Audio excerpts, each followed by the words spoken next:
One of the main motivators for guys, if we're being completely honest, is women, is getting girls, especially when you're younger. Obviously, when you get older, this tends to change. As you begin to have more experience with girls, you realize how unimportant it was compared to how you were before. And then you start focusing on things like self-actualization, meaning, fulfillment, impact, all the things at the top of Maslow's hierarchy of needs.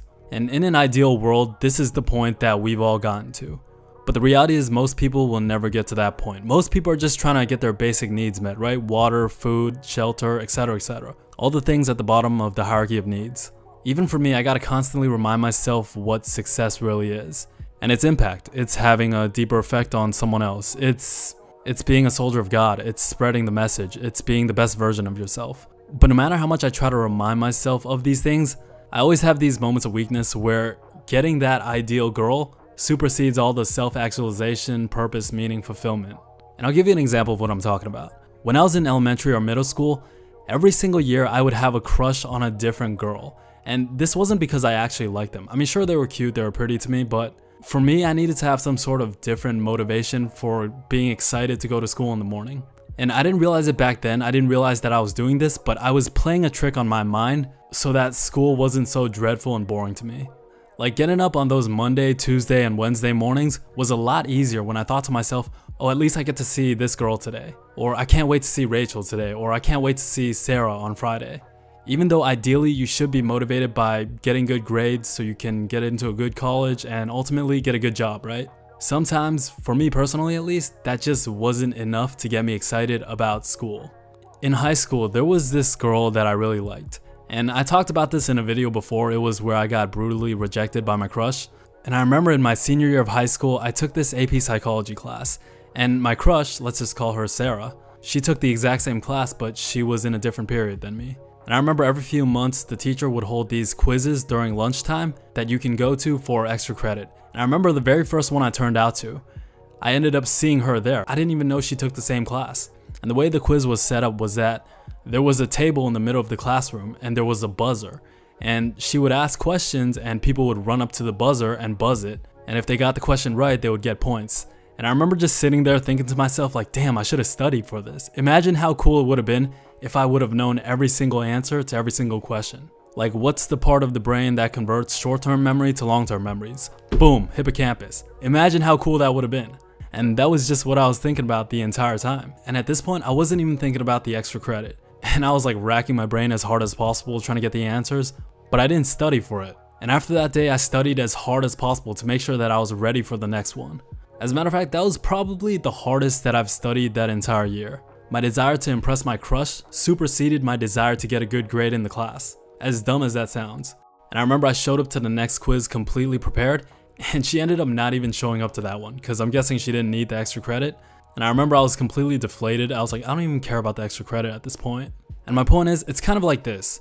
Most guys, if we're being honest, work out for girls, right? Even though ideally you should work out because you want to live a healthy lifestyle, you want to live a long life, and you want to be the best version of yourself, etc., etc.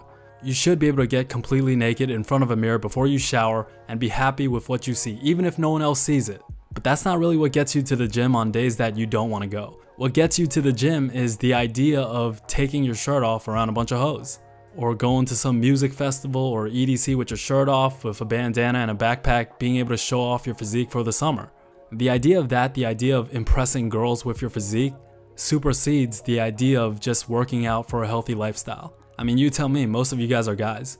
Would you work out just as hard as you do if you never got to show off your body to some girls? And same thing goes for girls, right?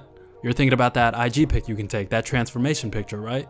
And I'm not even saying this is necessarily a bad thing, right? I'm just saying there's a way you can use that desire to get girls, and kind of frame it in a way that's beneficial towards you and everything you do in life. Like, think about the guy going the hardest at the gym. It's probably the guy that got his heart broken. Have you ever seen a guy that got his heart broken in the gym? That guy's working out like an animal. I promise you, I would much rather spar the guy that's boxing for good health, trying something new, trying to be the best version of themselves, versus a guy that's trying to let his anger out because he just got his heart broken. I'm not saying girls are the main reason. I'm saying it's a major reason, and sometimes the biggest reason. I'm not saying it's the only reason. Like, you could be working out because you want to get girls and because you want to be the best version of yourself. Like, those things aren't mutually exclusive. That's not what I'm saying. And I think guys having that thing where girls are a main driver or motivation for them in anything they do, I think it's kind of biological, because being able to get girls means you're able to reproduce. You're able to continue your bloodline. Versus if you're not able to attract a female, your bloodline ends right then and there. But there's a way we can use this to our advantage as guys. Whatever you want in life, right? Instead of framing it in the way where you're either chasing girls or you're chasing your goals, you can actually reprogram or reframe it in your mind where getting girls is a byproduct of doing X.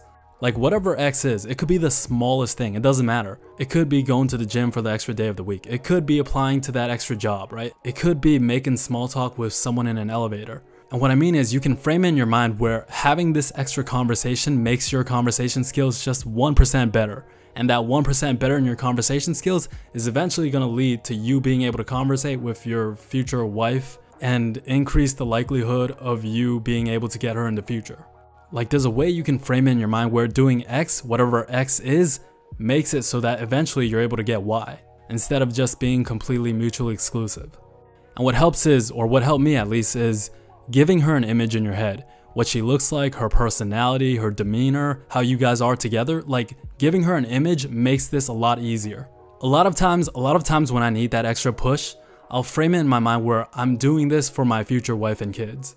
Again, even if it's something completely unrelated, like hitting that extra rep is gonna make me one step closer to her, or running this extra mile, or sparring this extra round, or taking a solo trip to this country, or picking up an extra job, or whatever it is. It could be anything. Again, this especially helps if you're young, because when you're young, girls are everything. Like you can't ignore it. As much as you want to stay disciplined, you're gonna be attracted to girls. You're not gonna have your priorities straight all the time. So instead of just like trying to push that aside and like just focus on one, you can frame it in a way where it's a byproduct of what you're supposed to do. Again, even though in an ideal world you should be driven by those things at the top of Maslow's hierarchy of needs, it's just not that realistic, and guys are gonna chase girls. Whether that's good or bad, getting women, getting girls, that's a powerful motivation for guys. And you can use that powerful motivation to your advantage. And that's just something I've done throughout the years. I've only realized it now.